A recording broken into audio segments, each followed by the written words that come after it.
Hi friends, yesterday we talked about shadows, and today I have another story about a shadow, and it's called Nothing Sticks Like a Shadow, because wherever you go, your shadow goes too, so let's find out. It's by Anne Tompet.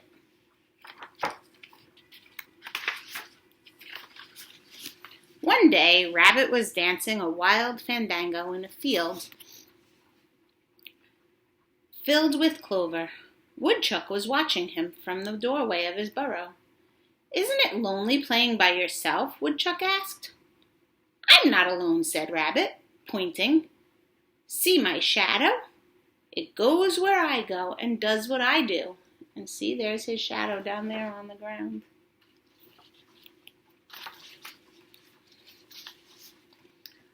"I know what you mean," said Woodchuck. "I can't escape my shadow either, no matter how hard I try." "I can if I want to," said Rabbit. "Oh, no, you can't," said Woodchuck. "No one can." "I can too," said Rabbit. "Can't," said Woodchuck. And they pitched cans and cans at each other until Woodchuck said, "I'll bet you my hat you can't." "Looks as if I'm going to have a new hat," said Rabbit. He ran and hid behind the trunk of a huge tree. When he looked around, however, he found his shadow standing beside him. Woodchuck laughed. "You'll have to do better than that," he said.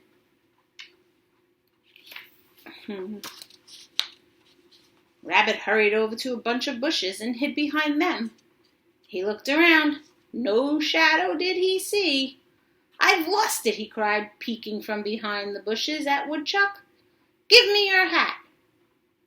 "Oh, no, you haven't," said Woodchuck, pointing. You see his shadow there? Rabbit looked to where Woodchuck was pointing and saw his shadow's head peeking from behind the bushes too. "Take my advice," said Woodchuck. "Give it up. Stop wasting time. Nothing sticks like a shadow." With this, he went into his burrow.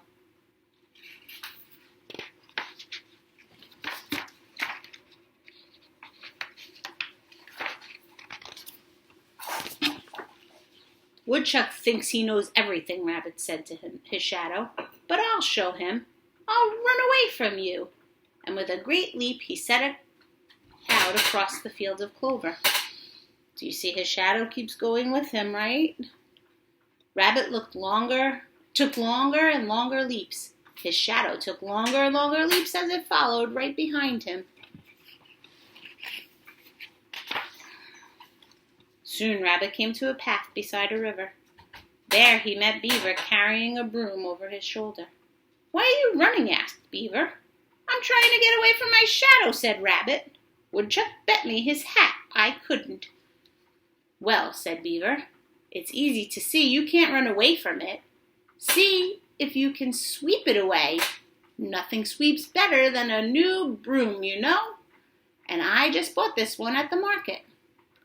"Thank you," said Rabbit, and he began to sweep the path where his shadow lay.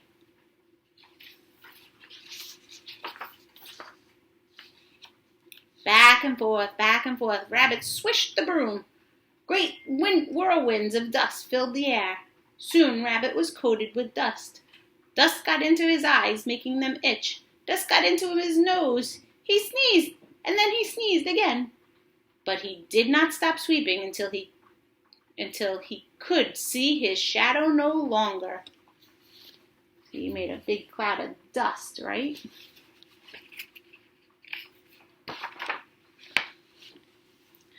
"I've lost it," he cried. "I've lost it."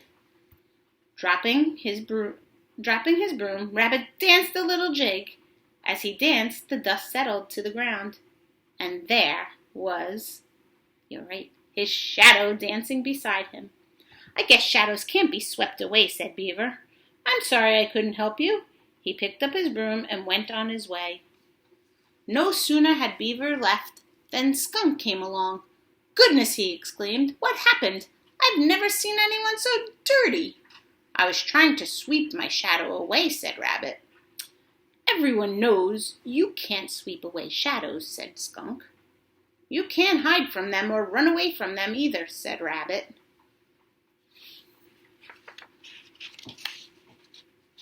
Right, said Skunk. When two things are stuck together, you must pull them apart.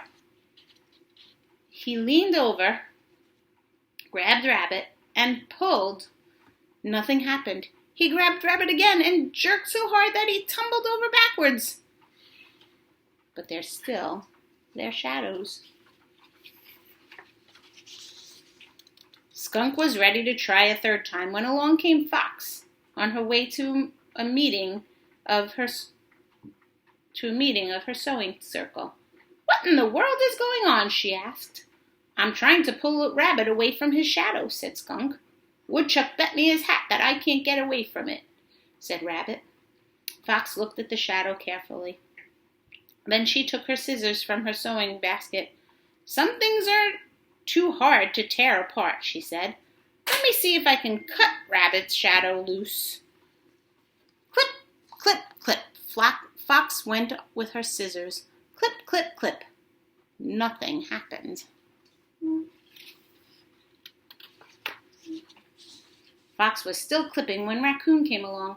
Well, well, Raccoon said. What do we have here? I'm trying to get rid of my shadow, Rabbit said. Why? Asked Raccoon. Shadows are handy things to have. Sometimes they show you where you are going, and sometimes they show you where you've been. I know, said Rabbit, but Woodchuck bet me his hat that I can't get rid of mine even if I wanted to. Did you try hiding from it? Asked Raccoon. Yes, said Rabbit, but it didn't work, and I couldn't run away from it or sweep it away. I couldn't cut it off, said Fox. Let's try soaking it off, said Raccoon, and he ushered Rabbit to the river's edge.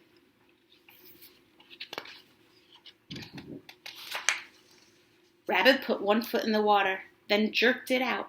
It's cold, he wailed. Go on, urged Raccoon. Rabbit took a step. Keep going, said Raccoon. Rabbit shivered. It's too cold, he cried. He swung around to leave the river, bumped into Raccoon, and fell into the water with a great big splash. The river swirled around him. He tossed and rolled, trying to get back on his feet.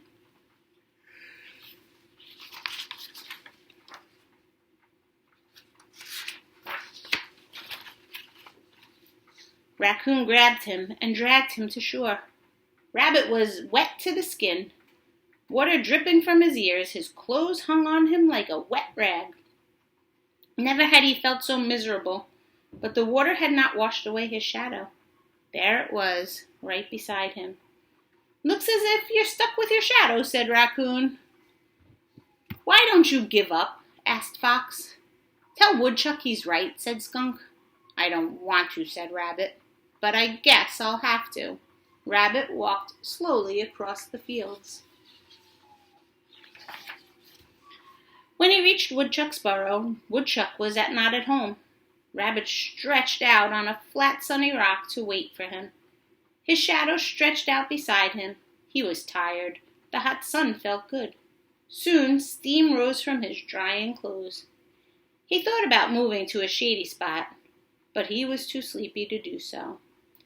Anyway, he said with a yawn, if I stay here, maybe the sun will melt my shadow away. Rabbit tried hard to keep his eyes open to watch the sun melt his shadow, but his eyelids grew heavier and heavier until he fell asleep. It was dark when Woodchuck shook Rabbit awake.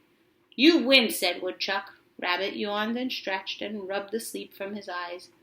Woodchuck put his hat on Rabbit's head. Congratulations, he said. Your shadow is gone. Where did his shadow go? Rabbit turned around and around. Oh dear, he wailed. The sun did melt my shadow. That's what you wanted, isn't it? Said Woodchuck. No, wailed Rabbit. I was only trying to show you that I could get rid of it if I wanted to, and now it's gone. What am I going to do without it? At that moment, the clouds parted. A full moon shone, and there was Rabbit's shadow. Look, cried Rabbit. It's back. You were right after all.